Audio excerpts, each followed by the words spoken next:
I'm Josh with Waupaca Community Media, joined once again this week with Ron Sari from the Waupaca School District and Aaron Jensen from the City of Waupaca. And how are you doing? Hey, terrific, Josh. Thanks. Good, Josh. And first thing we want to talk about, I think we've talked about this in the past, is the Community Development Grant Program for our downtown building owners. Give us a quick recap what that program's all about. Yeah, so that program was created out of our TIF 10 funds. TIF 10 is our downtown TIF. And last, I would say, fall, summertime period, City Council voted to set aside $1 million in that fund to give through this downtown business incentive program. So a lot of communities have these downtown programs. Ours is split into two different silos. One is facade improvement grants. Business owners can get up to $15,000. They have to match that investment with their own private investment. And then the other one is a building infrastructure repair grant. That can be up to $25,000. That's the one that we think we kind of set ourselves apart on. We will fund things that will keep those buildings moving into the future. So, if someone has a leaky roof, we'll help them fix that. If it's HVAC, if it's electrical that needs to be brought up to code, those are the things that really pile up when you invest in these old buildings, and those can be the barricades to continuing to improve them and for us to continue to save them in our downtown area. So this past Monday, you had a pretty full agenda for your meeting to review this, a number of projects, and give us kind of a recap of some of the things that came forward. Yeah, so we had, I believe, 8 that came forward that we approved, and 8 different grants. The majority of them were the building infrastructure improvement grants, but we did have a couple facade grants as well. So to date, Josh, we have approximately $660,000 that has been invested into the downtown area since this program started. Of that, owner investment is about $375,000 and city investments about $190,000. That 190, that actually counts. I'm counting a CDIG grant, CDIG. That is something that we anticipate hopefully getting for one of the projects, and that's a large amount. So we're really excited. I mean, we started this program, opened it up end of December. And to have that type of an impact in a short amount of time, and to see that businesses are coming forward and taking advantage of it, it's fantastic. It was a great meeting the other night.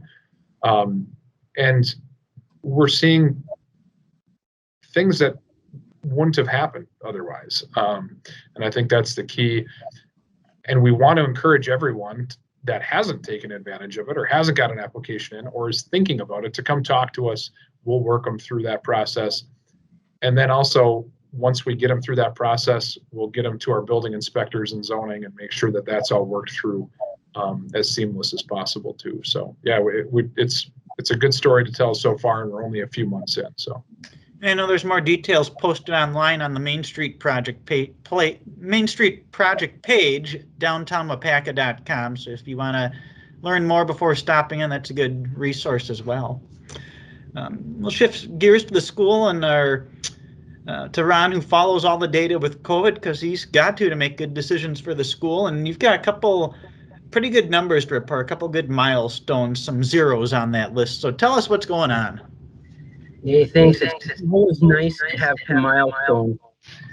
And last week we had in our cohort of 2,000.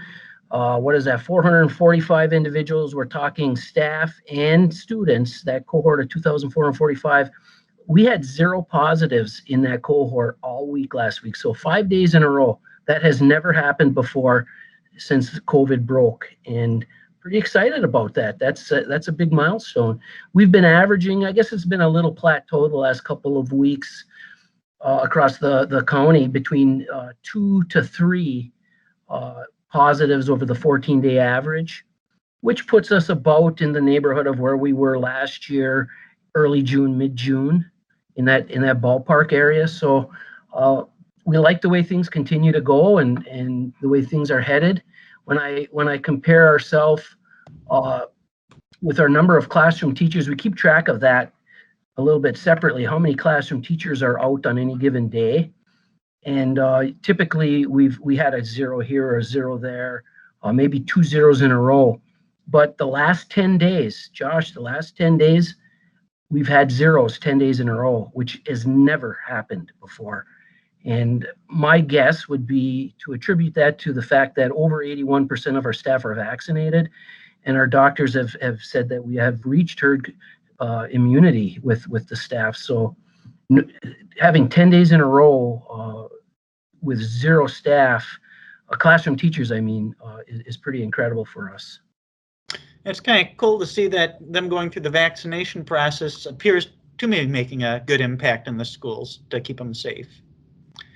Yeah, and you know, something that we didn't talk about before, Josh, is the county has reached out to all of the schools and said that we are going to offer clinics at their high schools for those students that are 16 and older. And so our high school sent out a survey to parents and students, and we're soliciting to see who's interested in participating. And I guess our county will get a shipment in somewhere around May 3rd, and we could, as soon as May 5th or 6th, something like that, those students interested that are 16 and older could get their first dose if the parents are willing to allow that to happen.